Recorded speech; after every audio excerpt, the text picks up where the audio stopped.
எல்லாருக்கும் வணக்கம். இந்த வீடியோவில் சோபக்கிருது வருடம் மாசி மாதத்துக்கு உண்டான ராசி பலன் அப்படிங்கிறத நம்ம ரொம்ப துல்லியமாக பார்க்க போகிறோம்.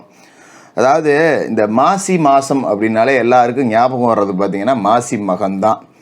இந்த மாசி மகம் அப்படிங்கிறது ஒரு சிறப்புமிக்க ஒரு நன்னாள். ஏன்னா நமக்கு எந்த ஒரு நல்ல காரியம் நடந்தாலும் நம்மளோட குலதெய்வ அனுகிரகம் வேணும், அதோட நம்மளோட முன்னோர்களோட ஆசீர்வாதம் அப்படிங்கிறது நமக்கு வேணும். அப்போ நம்ம குடும்பத்தில் கடந்த காலகட்டத்தில் வாழ்ந்து மறைந்தவர்களுக்கு அந்த திதியை நாம் முறையாக கொடுக்கணும். சில பேர் கால ஓட்டத்தில் மறந்து போயிடுவாங்க இயந்திர வாழ்க்கையில். அப்படி இருக்கிறவங்களாம் இந்த மாசி மக நன்னாளில் அவங்களுக்கு தர்ப்பணங்களை முறையாக செய்யக்கூடிய வாய்ப்பு அப்படிங்கிறதையும் நமக்கு கொடுக்குது. இப்போ இந்த மாசி மக நாளில் முன்னோர்களுக்கு செய்ய வேண்டிய காரியங்களை செய்யுங்க. இந்த மாதத்துக்கு உண்டான கிரகங்கள் ராசி மாற்றங்கள் அப்படின்னு பார்த்தீங்கன்னா, சூரிய பகவான் தன்னோட பகை கிரகமான சனி பகவானோட வீட்டில் போய் கும்பராசியில் அவரோட சேர்ந்து உட்காந்துருக்காரு. செவ்வாய் மகர ராசியில் இருக்கார், புதன் கும்பராசியில் இருக்கார், மாசி 19 மீனத்துக்கு போகிறாரு, சுக்கிரன் மகரத்தில் இருக்கார், மாசி 25 கும்பராசிக்கு போகிறாரு. சனி பகவான் கும்பராசிலே ஆட்சியில் இருக்கார், குரு பகவான் மேசராசியில் செவ்வாயோட வீட்லேயும், ராகு குருவோட வீடான மீனத்துலேயும் உட்காந்துருக்காங்க, கேது புதனோட வீடான கன்னியில் உட்காந்துருக்காங்க. பெரிய அளவில் கிரக மாற்றங்கள் அப்படிங்கிறது இந்த மாதத்தில் இல்லை. அதாவது புதனும் சுக்கிரனும் மட்டும்தான் தன்னோட இருப்பிடத்துலேருந்து வேறு இடத்துக்கு போக போகிறாங்க. மற்றபடி பெரிய மாறுதல்கள் அப்படிங்கிறது இல்லை. காலசக்கரத்தோட 11வது வீட்டில் சனியும் சூரியனும் பகை கிரகங்கள் கூட்டணி போட்டிருக்கு. இது ஒரு விதமான ஆபத்தை கடந்து ஜெயிக்கக்கூடிய அமைப்பு அப்படிங்கிறது தான் காட்டுது. சரி, உங்களுக்கு எப்படி இருக்குது அப்படிங்கிறத பார்த்துருவோம். சிம்மராசி நேயர்களே, உங்களுக்கு இந்த மாசி மாதம் எப்படி இருக்குது அப்படின்னு பார்த்தீங்கன்னா, ரொம்ப ஒரு நல்ல மாதம்தான் இந்த மாசி மாதம் அப்படின்னே சொல்லலாம். ஏன் அப்படின்னாக்க, ராசிக்கு 7வது வீட்டில் ராசிக்கு அதிபதியான சூரியன் புத ஆதித்ய யோகம் கொடுக்குறாரு, புதனோட சேர்ந்துருக்காரு. அதே நேரத்தில் உங்களுக்கு கண்டசனியோட ஆதிக்கம் இருக்குது. கண்டசனியோட ஆதிக்கம் இருந்தாலும் கூட அதே இடத்துல இப்போ போய் ராசிநாதன் அமர்ந்திருக்காரு, பகை கிரகத்தோட வீட்டில் போய் பகை கிரகத்தோடையே சேர்ந்து அமர்ந்திருக்காரு. அப்படிங்கும்போது அந்த பகை கிரகம் கொடுக்கக்கூடிய பலன் கெடுபலன் அப்படிங்கிறத கொஞ்சம் குறைப்பார். இப்போ 7ல் சூரியன் இருக்காரு அப்படின்னாக்கா மனைவிக்கு அரசாங்க வேலை கிடைக்கக்கூடிய வாய்ப்பு இருக்குது. அப்போ திருமணமான ஆண்கள் தங்களோட மனைவிக்கு அரசு வேலைக்கு முயற்சி செய்யணும் அப்படின்னா இந்த மாதத்தை பயன்படுத்திக்கலாம். மனைவி படிச்சிருக்காங்க, ஒரு டெம்பரவரியாக வேலை பார்த்துக்கிட்டு இருக்காங்க, அவங்களுக்கு பர்மனெண்ட்டுக்கு முயற்சி செஞ்சுக்கிட்டு இருக்கேன், ஒரு அதிகாரியை பார்க்குறேன், ஒரு அரசியல்வாதியை பார்க்குறேன், ஒரு வேலைக்கு முயற்சி செய்கிறேன், இந்த மாதிரி ஏதாவது செய்யணும் அப்படின்னா இந்த மாதத்தை பயன்படுத்திக்கிட்டு நீங்கள் தாராளமாக செய்யலாம். வேலை கிடைக்கிறதுக்கான வாய்ப்பு இருக்குது. அதேமாரி ஒரு போட்டித் தேர்வு எழுதுறது, இல்லை ஏதோ ஒரு டிஎன்பிசியில் எக்ஸாம் வருது எழுத போகிறேன் அப்படின்னா பரிபூர்ணமாக அதுக்கு நீங்கள் ஒத்துழைப்பு கொடுக்கலாம்.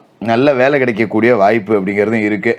அதேமாரி 7ல் புதனும் கூடியிருக்காரு அப்படிங்கிறதையும் நம்ம மறந்துடக்கூடாது. மாசி 19ஆம் தேதி வரைக்கும் புதனும் கும்பராசியில் ராசி அதிபதியோடய உட்காந்துக்கிட்டு புத ஆதித்ய யோகத்தை கொடுக்குறாரு. அது ஒரு அற்புதமான அமைப்பு, அதில் எந்த மாற்று கருத்தும் கிடையாது. அதனால் இந்த காலகட்டம் அப்படிங்கிறது உங்களுக்கு ரொம்ப நல்லாவே இருக்குது. அதே நேரத்தில் ராசிக்கு 6வது வீட்டில் செவ்வாயும் சுக்கிரனும் கூடியிருக்காங்க. செவ்வாய் இந்த மாதம் முழுக்க 6வது வீட்டில் இருப்பார், சுக்கிரன் மாதம் முழுக்க 25 நாளைக்கு 6வது வீட்டில் இருக்கார். 25ஆம் தேதி தான் கும்பராசிக்கு அவர் போகிறார். அப்போ இந்த 6வது வீட்டில் செவ்வாய் இருக்கிறாரு அப்படிங்கும்போது செவ்வாய் உச்சத்தில் வேறு இருக்கார். பொதுவாகவே 6ல் செவ்வாய் இருந்தது அப்படின்னா கொஞ்சம் தேவையற்ற இடப்பிரச்சனைகள் வரக்கூடிய வாய்ப்பு இருக்குது, நில தகராறு வரும். அதனால் கூடுமான வரைக்கும் பூர்வீக சொத்தில் ஏதாவது பாகப்பிரிவினை செய்யணும் அப்படின்னா இந்த மாதத்தில் செஞ்சுக்க வேண்டாம். கொஞ்சம் நாளைக்கு போகட்டும், அப்புறம் பார்த்துக்குவோம் அப்படின்னு விட்டுருங்க. ஏன்னா மாசி முடிஞ்சு பங்குனி 1ஆம் தேதியே செவ்வாய் பயிற்சி ஆகி 7வது வீட்டுக்கு போயிடுவார். அப்போ இந்த மாசி மாதம் முழுக்க இடவகாரம் அப்படிங்கிறத தூக்கி ஓரம் கட்டி போடணும்.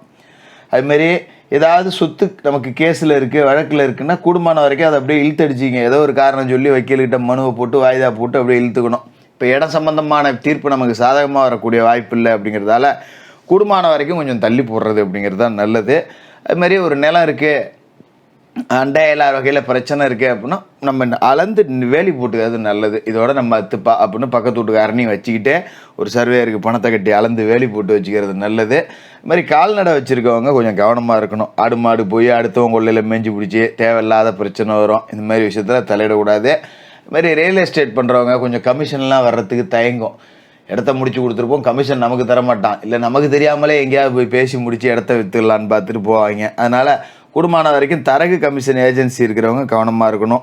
மற்றபடி குரு பார்வை ராசியில் இருக்குது அப்படிங்கிறதால அஷ்டமத்தில் இருக்கிற ராகுவை பற்றி நீங்கள் கவலைப்பட வேண்டியதில்லை. 8ல் ராகு இருக்காரு, நமக்கு நிம்மதியான தூக்கத்தை கொடுக்க மாட்டார். என்னடா ராத்திரியில் போய் படுத்தோம்னா தான் நமக்கு இருக்கக்கூடிய பிரச்சனை, நமக்கு இருக்கக்கூடிய கடன், யாருக்காவது காலையில் பதில் சொல்லணும், இல்லை எங்கேனாவது போகணும், ஆஃபீஸில் மேனேஜரோட டார்ச்சல், ஏகப்பட்ட வேலையை வச்சுருக்காங்க, சொந்த தொழில் சரியாக போகலை, இந்த மாதிரியான விஷயங்கள்லாம் ராத்திரியில் தான் ஞாபகம் வரும். அப்படிங்கிறதால கொஞ்சம் தூக்கம் இல்லாமல் இருப்பீங்க. ஆனால் குரு பார்வை இருக்கிறதால ஓரளவுக்கு சரி போட எதை யோசிச்சு என்ன பண்ண போகிறோம், படுப்போம், எதாக இருந்தாலும் காலையில் பேசிக்குவோம் அப்படிங்கிற அளவுக்கு ஒரு மன நிறைவை குரு கொடுத்துருவார். மாதிரி குரு பகவானோட அருள் அப்படிங்கிறது உங்களுக்கு இந்த காலகட்டத்தில் பரிபூர்ணமாக இருக்குது. அப்படிங்கிறதால 10 ரூபா காசு பணத்துக்கு உங்களுக்கு பஞ்சம் அப்படிங்கிற வேலையே கிடையாது. ராசிக்கு 2வது வீடு தனஸ்தானத்தில் கன்னி ராசியில் கேது இருக்காரு. கேது ஒரு விஷமற்ற பாம்பு, அதை மறந்துடக்கூடாது. அவர்கிட்ட பெருசாக விஷம் கிடையாது. அப்படிங்கிறதால கேதுவால் பெரிய தொந்தரவு அப்படின்னு எதுவும் உங்களுக்கு கொடுத்துட முடியாது.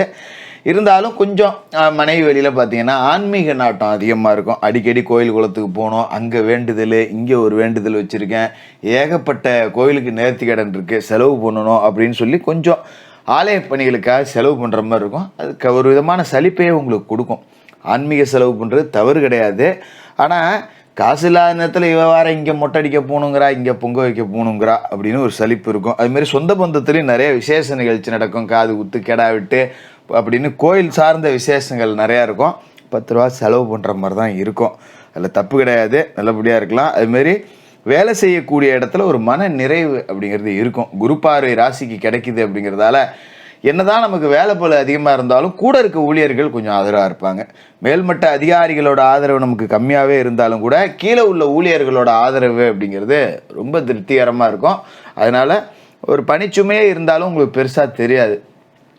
அதுமாதிரி சொந்த தொழில் செய்கிறவங்களுக்கு காசு 10 ரூபா வரும், திடீர்னு 10 ரூபா செலவாகும், திடீர்னு 10 ரூபா வரும். ஒரு நிலையற்ற தன்மை அப்படிங்கிறது இருக்கும். என்னடா வந்ததும் தெரில போனதும் தெரில அப்படிங்கிற மாதிரி ஆகிடும். அது பெருசாக நீங்கள் வருத்தப்பட்டுக்கிறதுக்கெல்லாம் ஒன்றும் வேலை கிடையாது. அதுமாரி சுக்கிரனும் செவ்வாயும் சாதகமாக இல்லை அப்படிங்கிறதால கொஞ்சம் அரசியல் சுரை சார்ந்து இயங்கக்கூடியவர்கள் வார்த்தையில் நிதானத்தை கடைப்பிடிக்கணும். ஒரு பொது வெளியில் பேசுகிறேன், மேடையில் பேசுகிறேன், ஒரு சமூக வலைதளத்தில் எழுதுகிறேன் அப்படிங்கும்போதெல்லாம் ஆதாரப்பூர்வமற்ற கருத்துக்களை எழுதிடக்கூடாது. அதே மாதிரி எந்த ஒரு விஷயத்துலையுமே கொஞ்சம் ஒரு வன்மையை கடைபிடிக்கிறது நல்லது. ஏதாவது ஒரு அதிக பிரசங்கித்தனமாக ஒரு ஆக்ரோஷத்தில் பேசிட்டு அதுக்கு நாம் கோர்ட்டு கேஸ்ன்னு போய் நிற்கக்கூடாது. அதனால் அரசியல் துறையில் இருக்கிறவங்க கவனமாக இருக்கணும். சில பேருக்கு பதவி பிடுங்கப்படுறதுக்கான வாய்ப்பு அப்படிங்கிறது இருக்குது. என்ன தலைமைக்கு எதிராக ஏதாவது எங்கேயாவது பேச போய் அதை ஒருத்தன் போட்டு கொடுத்து மேலே வரைக்கும் போய் பிரச்சனை ஆகிடும். அதனால கவனமாக இருங்க. அது மாதிரி இந்த காலகட்டத்தில் ஏதாவது உள்ளூரில் மக்கள் பிரச்சனை அப்படின்னு இருந்ததுன்னா முன்னாடி நின்று போராட்டத்தை முன்னெடுக்கிறேன் அப்படின்லாம் போகாதீங்க. யாரோ செய்கிறாங்க, நம்ம பின்னாடி இருந்து வேணால் உதவி செய்வோம் அப்படிங்கிற மாதிரி நடந்துக்கிறது அப்படிங்கிறது தான் நல்லது. இது மாதிரி கலைத்துறை சார்ந்து இருக்கக்கூடியவர்களுக்கு பெரிய வாய்ப்புகள் வர்ற மாதிரி இருக்கும். அதுக்காக சின்ன சின்ன வாய்ப்புகள்லாம் நம்ம தட்டி விட்டுக்கிட்டே இருப்போம். சரி பெரிய இடத்துல கூப்பிட்றாங்க அப்படின்னு சொல்லிட்டு திடீர்னு பார்த்தீங்கன்னா பெரிய வாய்ப்பு கை நழுவி போயிடும். அதனால் கூடுமான வரைக்கும் வரக்கூடிய வாய்ப்பை பிடிச்சு வச்சுக்கிறது நல்லது. நாளைக்கு கிடைக்கிற பலாக்காயை விட இன்றைக்கி கையில் இருக்கிற கலாக்காய் எவ்வளோ மேல் அப்படிங்கிறத புரிஞ்சுக்கிட்டு நடந்துங்க. பெரிய அளவில் பாதிப்பு அப்படிங்கிறதுலாம் வர்றதுக்கு வாய்ப்பு இல்லை. இந்த மாதம் வரக்கூடிய மக தினத்தன்னைக்கு, அதாவது சிம்மராசிக்காரர்களுக்காகவே உருவாக்கப்பட்டது மக நட்சத்திரம். சிம்மராசியில் உள்ள உங்களோட நட்சத்திரம் தான். இப்போ மக நட்சத்திர நன்னாளில் முன்னோர்களுக்கு செய்ய வேண்டிய தர்ப்பணங்களை முறையாக கடைப்பிடிங்க. அப்படியே திதி தெரியாதவங்க எல்லாமே இந்த காலகட்டத்தில் தான் திதி கொடுப்பாங்க. அதே மாதிரி அன்றைய தினத்தில் ஒரு 9 ஏழைகளுக்கு உங்கள் கையால் அன்னதானம் பண்ணுங்கள். சூரிய பகவானை காலையில் ஏந்திரிச்சு மகத்தன்னைக்கு குளிச்சு முழுவி உதயத்திலேயே சூரிய பகவானை வணங்கிட்டு முன்னோர்களுக்கு செய்ய வேண்டிய தர்ப்பணங்களை முறையாக செஞ்சுட்டு குலதெய்வ கோயிலுக்கு போய் பிரார்த்தனை செஞ்சுட்டு 9 ஏழைகளுக்கு அன்னதானம் பண்ணிட்டு வாங்க. மிக அற்புதமான பலன்கள் எதிர்காலத்தில் காத்துக்கிட்டு இருக்கு. சிம்மராசிக்காரர்களுக்கு வாழ்த்துக்கள்.